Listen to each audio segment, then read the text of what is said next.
আমি কি থাল বাসন মাজতে পারি? হ্যাঁ,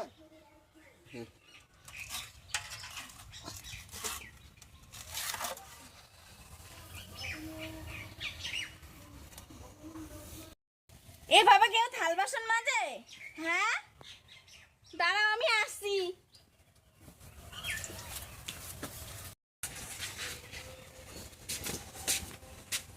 এভাবে থাল বাসন মাজে? দাও আমার কাছে। থাল বাসন মাজতে পারে না কিছু না। এই যে এভাবে থাল বাসন মাজতে হয়, দেখেছো? এভাবে থাল বাসন মাজতে হয়, এই যে এভাবে, ঠিক এভাবে মাজবা, ঠিক আছে? এই যে থাল বাসন এভাবে মাজতে হয়। এটা মেয়ে ছেলের কাজ, এটা মরদ মানুষের কাজ না।